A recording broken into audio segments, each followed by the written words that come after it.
Hello friends, GS academy में आपका स्वागत है। मैं आपको प्रीवियस वीडियो में वर्णों की कुल संख्या, स्वरों की कुल संख्या और स्वरों का उच्चारण स्थान के बारे में डिस्कस कर चुकी हूँ। अगर आपने प्रीवियस वीडियो नहीं देखे हैं तो जरूर देखिए, जो कॉम्पिटिटिव एग्जाम की दृष्टि से बहुत ही महत्वपूर्ण है। तो आप लोग, आज का टॉपिक है व्यंजनों का उच्चारण स्थान। तो आइए आज के टॉपिक पर आते हैं, व्यंजनों का उच्चारण स्थान। तो व्यंजन क्या होते हैं? तो व्यंजन वे वर्ण होते हैं जो स्वरों की सहायता से बोले जाते हैं। व्यंजन वे वर्ण होते हैं जो स्वरों की सहायता से बोले जाते हैं। और व्यंजन कुल कितने वर्ण होते हैं? तो व्यंजन कुल 33 वर्ण होते हैं। व्यंजनों में कुल 33 वर्ण होते हैं जो का से हा तक होते हैं। तो ये सब हम लोग प्रीवियस वीडियो में पढ़ चुके हैं। तो आगे देखते हैं व्यंजनों का उच्चारण स्थान। तो का वर्ग, का वर्ग, जा वर्ग, जा वर्ग, टा वर्ग, ता वर्ग और पा वर्ग। का वर्ग में क्या कौन कौन से वर्ण आते हैं? तो का वर्ग में का, खा, गा, घा और अंगा आता है। चा वर्ग में चा, छा, जा, झा और इया आता है। टा वर्ग में टा, ठा, डा, ढा और अड़ा आता है। ता वर्ग में ता, था, दा, धा और ना आता है। अब पा वर्ग में पा, फा, बा, भा और मा आता है। तो ये कुल 25 वर्ड हुए। ये कितने वर्ड हुए? तो ये कुल 25 वर्ड हुए। और ये का से मा तक 25 वर्ड हुए। इनको क्या कहते हैं? तो इनको स्पर्श या वर्गीय व्यंजन कहते हैं। स्पर्श या वर्गीय व्यंजन की संख्या कितनी होती है? तो स्पर्श या वर्गीय व्यंजन की संख्या 25 होती है, का से मा तक। तो का वर्ग में का, खा, गा, घा, अंगा आता है। इसका उच्चारण स्थान कंठ है। और चा वर्ग में चा, छा, जा, झा, इया का उच्चारण स्थान तालु है। और टा वर्ग में टा, ठा, डा, ढा, अड़ा का उच्चारण स्थान मूर्धा है। और ता वर्ग में ता, था, दा, धा, ना का उच्चारण स्थान ता, था, दा। तो इसका उच्चारण स्थान दंत है, दंत है। और पा वर्ग का उच्चारण स्थान पा, फा, बा, भा, मा। तो इस तरह ओष्ठ हो जाता है, ओष्ठ। तो का वर्ग में कौन कौन से वर्ण आते हैं? का, खा, गा, घा, अंगा। और इनका उच्चारण कंठ से होता है।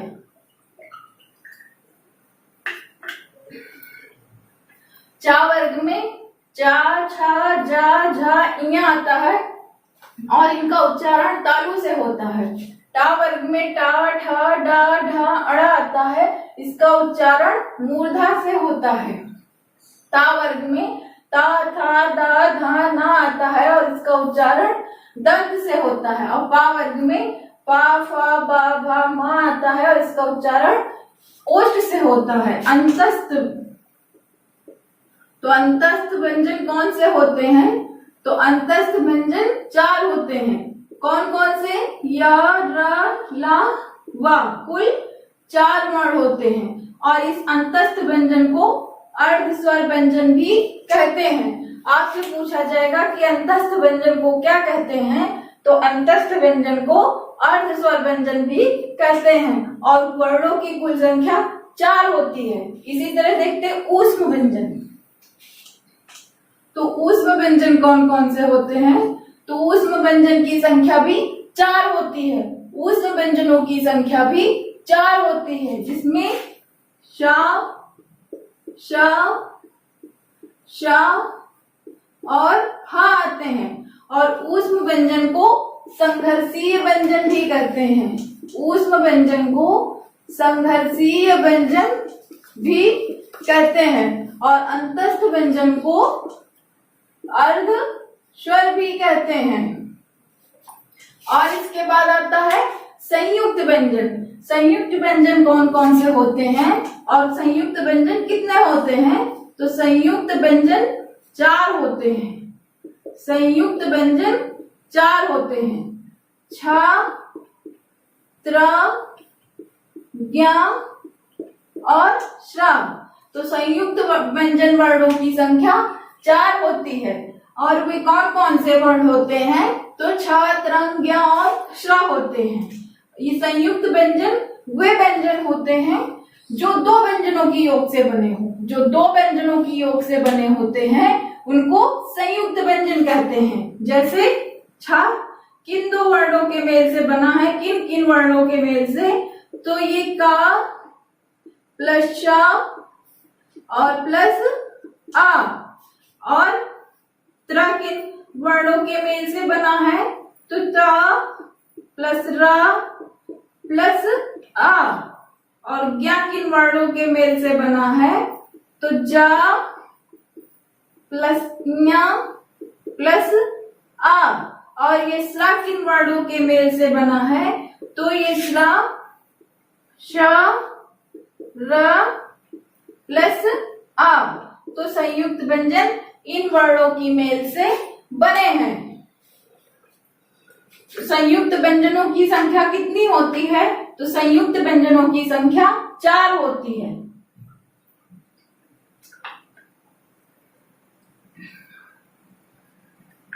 अब देखते हैं वायु प्रेक्षण की दृष्टि से इनका वर्गीकरण कितने भागों में किया गया है। तो वायु प्रेक्षण की दृष्टि से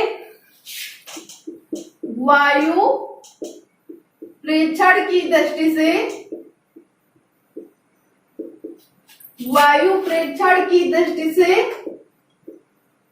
2 भागों में वर्गीकरण किया गया है। 2 भागों में वर्गीकरण किया गया है और वे कौन कौन से हैं, पूछा जाएगा वे कौन कौन से भाग हैं। तो एक अल्प प्राण और दूसरा महाप्राण। एक अल्प प्राण और दूसरा महाप्राण। दूसरा कौन सा, दूसरा महाप्राण। तो देखते हैं अल्प प्राण में कौन कौन से वर्ण आते हैं। तो अल्प प्राण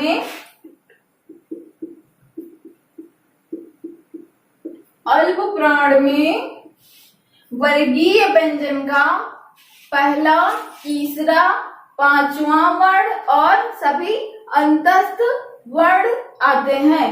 अल्प प्राण में वर्गीय व्यंजन का पहला, तीसरा, 5वां और सभी अंतस्थ वर्ण आते हैं। और अल्प प्राण में कुल 19 यानी 19 वर्ण होते हैं। तो कुल कितने वर्ण होते हैं, तो कुल 19 वर्ण होते हैं। और कौन कौन से, तो देखते हैं। अल्प प्राण में वर्गीय व्यंजन का पहला, तीसरा और 5वां।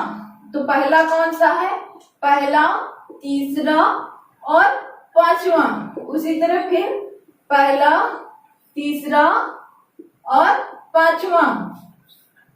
और टा वर्ग का पहला, तीसरा और 5वां। इसी तरह ता वर्ग का पहला, तीसरा और 5वां। और पा वर्ग का पहला, तीसरा और 5वां। और सभी अंतस्थ वर्ण, कौन से, अंतस्थ वर्ण या रा ला वा, तो वर्गीय व्यंजन का पहला, तीसरा, पांचवा और सभी अंतस्थ वर्ण। तो ये कुल 19 वर्ण हो गए। तो इस तरह अल्प प्राण में कुल 19 वर्ण होते हैं। अब देखते हैं महाप्राण। महाप्राण में कौन कौन से वर्ण आते हैं? तो महाप्राण में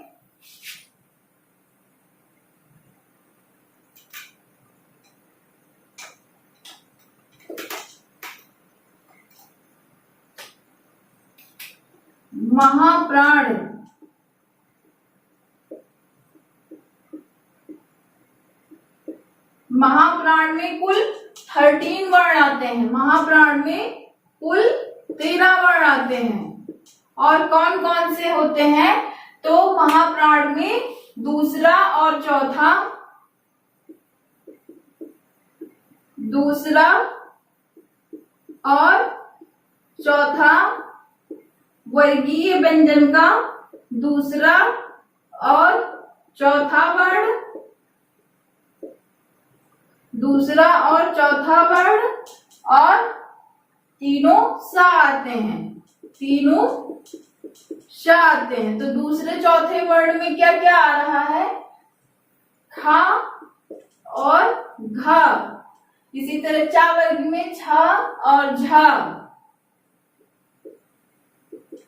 और टा वर्ग में ठा और ढा, ता वर्ग में था और धा, पा वर्ग में फा और भा, और तीनों सा आते हैं, तीनों सा आते हैं, सा सा शा शा। तो इस तरह ये कुल 13 वर्ण हो गए। ये कुल 13 वर्ण महाप्राण होते हैं। और ये वाले सा को तालव्य सा बोलते हैं। इस सा को तालव्य सा, इस सा को मूर्धन्य सा,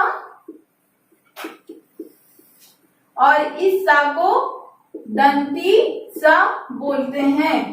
एग्जाम में इस टॉपिक से, इन तीनों सा से भी पूछ लिया जाता है कि ये कौन सा सा है। तो ये वाला तालव्य सा है, ये मूर्धन्य सा है, और ये दंती सा है।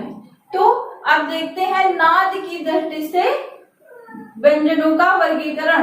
तो नाद की दृष्टि से व्यंजनों का वर्गीकरण दो भागों में किया गया है। नाद की दृष्टि से व्यंजनों का वर्गीकरण दो भागों में किया गया है। एक घोष, सघोष, और दूसरा अघोष। तो नाद की दृष्टि से भी व्यंजनों को दो भागों में वर्गीकरण किया गया है। नाद की दृष्टि से दो भागों में वर्गीकरण किया गया है। तो वे कौन कौन से हैं?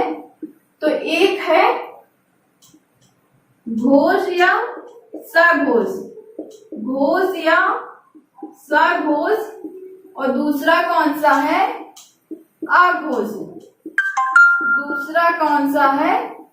अघोष। तो आपसे पूछा जाए नाद की दृष्टि से दो भागों में वर्गीकरण किया गया है, तो एक घोष, सघोष, चाहे घोष पूछा जाए या सघोष, दोनों एक ही होता है। और दूसरा कौन सा है? तो दूसरा अघोष है। दूसरा कौन सा है? तो दूसरा अघोष होता है। तो घोष या सघोष में कौन कौन से वर्ण आते हैं?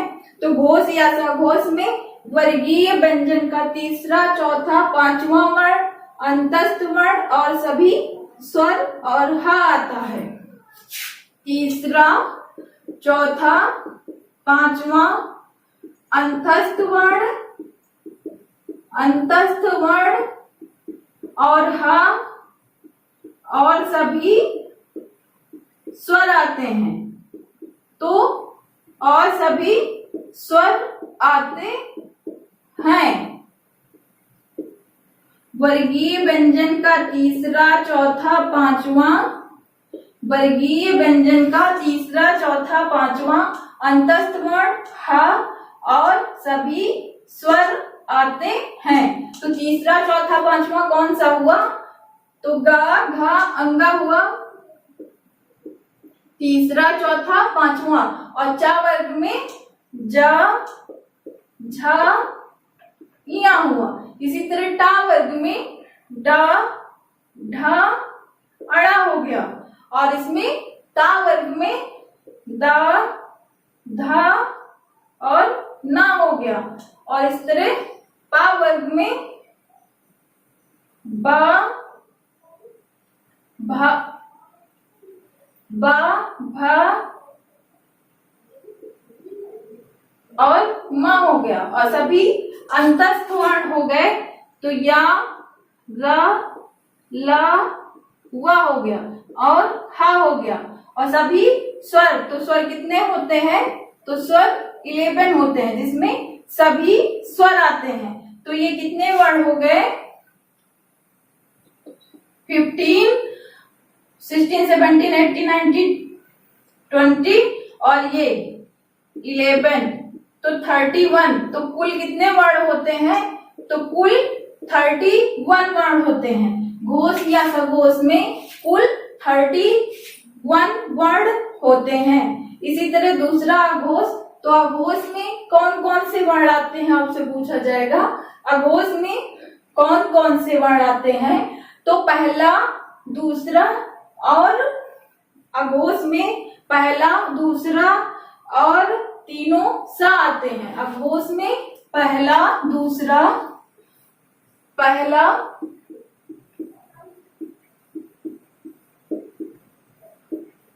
पहला दूसरा वर्ण और तीनों श आते हैं। और तीनों श आते हैं। तो इस तरह इसमें कुल 13 वर्ण होते हैं। कुल कितने? 13 वर्ण होते हैं। इसमें कुल 13 वर्ण होते हैं। तो पहला, दूसरा, का और खा, और चा वर्ग में चा और छा, टा वर्ग में टा और ठा, ता वर्ग में ता, ता वर्ग में ता और था, और पा वर्ग में पा और फा, और तीनों शा, तीनों शा। इस तरह ये कुल 13 वर्ण हो गए। इस तरह ये कुल 13 वर्ण हो गए। तो नाद की दृष्टि से दो भागों में वर्गीकरण किया गया है, एक घोष, एक सघोष, जिसमें तीसरा, चौथा, पांचवा और अंतस्थ वर्ण आते हैं, और हा और सभी स्वर आते हैं। इस तरह ये कुल 31 वर्ण होते हैं। और दूसरा है अघोष में पहला, दूसरा और तीनों सा, कुल 13 वर्ण आते हैं। और तीनों सा, एक ये वाला सा, ये तालव्य सा, ये मूर्धन्य सा और ये दंती सा हो गया। तो हमने महाप्राण में कौन कौन से वर्ण बताए? वर्गीय व्यंजन का दूसरा, चौथा और सभी ऊष्म वर्ण। महाप्राण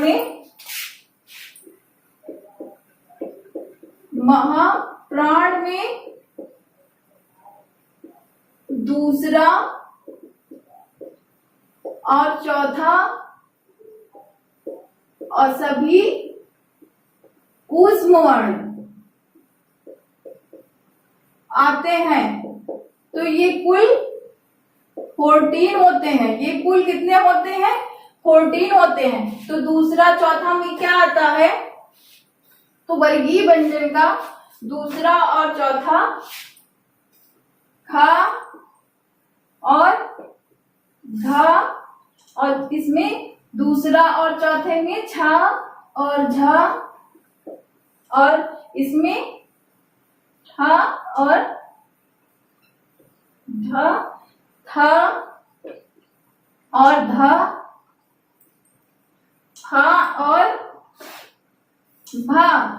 दूसरा चौथा और ऊष्म वर्ण सा, शा, शा और हा।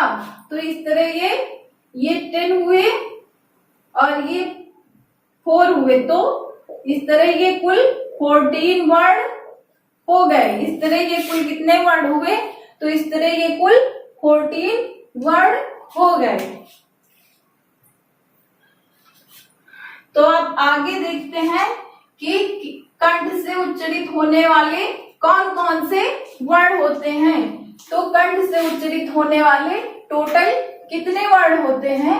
तो कंठ से उच्चारित होने वाले टोटल, पिछली वीडियो में बताया था, आ का उच्चारण स्थान कहाँ से होता है? तो आ और आ का उच्चारण स्थान कंठ से होता है। और का वर्ग का उच्चारण स्थान कहाँ से होता है? तो कंठ से होता है। और हा का उच्चारण स्थान कंठ से होता है और विसर्ग का भी उच्चारण स्थान कंठ से होता है। तो कंठ से उच्चारित होने वाले टोटल कितने वर्ण हैं? तो आ और का वर्ग में ये पांचों वर्ण आते हैं, का, खा, गा, घा, अंगा और हा और विसर्ग आता है। इसी तरह ताल से उच्चारित होने वाले वर्ण, ताल से उच्चारित होने वाले वर्ण कौन कौन से हैं? तो ताल से उच्चारित होने वाले वर्ण में चा वर्ग आता है। तो चा वर्ग में कौन कौन से वर्ण आते हैं? तो चा वर्ग में चा, छा, जा, झा और इया आता है। तो ताल से उच्चारित होने वाले वर्ण ताल या तालब से ई, चा वर्ग या और सा आता है। ई, या और शा आता है। ताल या तालब से। और मूर्धन्य से उच्चारित होने वाले वर्ण, मूर्धन्य से उच्चारित होने वाले वर्ण कौन कौन से हैं? तो मूर्धन्य से उच्चारित होने वाले वर्ण टा वर्ग और टा वर्ग में 5 वर्ण आते हैं, टा, ठा, डा, ढा, अड़ा। तो टा से उच्चारित होने वाले वर्णों में 5 वर्ण आते हैं, टा, ठा, डा, ढा, अड़ा। और री आता है, रा और शा आता है। री, रा और शा आता है। इसी तरह दंत से उच्चारित होने वाले वर्ण, दंत से उच्चारित होने वाले वर्ण में ता वर्ग आता है, ता वर्ग आता है। तो ता वर्ग में ता, था, दा, धा, ना। इस तरह ता वर्ग में कुल 5 वर्ण, ये ता वर्ग में 5 वर्ण आते हैं। तो ता, था, दा, धा, ना आता है और ला और शा आता है, ला और शा आता है। ओष्ठ से उच्चारित होने वाले वर्ण, ओष्ठ से उच्चारित होने वाले वर्ण में पा वर्ग आता है। पा वर्ग में पा, फा, बा, भा, मा आता है। उ और उ आता है। और कंठ तालव्य से उच्चारित होने वाले वर्ण, कंठ तालव्य से उच्चारित होने वाले वर्ण ए और ऐ हैं। और कंठोष्ठ से उच्चारित होने वाले वर्ण, कंठोष्ठ से उच्चारित होने वाले वर्ण ओ और अ होते हैं। और दंतोष्ठ से उच्चारित होने वाले वर्ण, तो दंतोष्ठ से उच्चारण व का होता है। व कहां से उच्चारित होता है?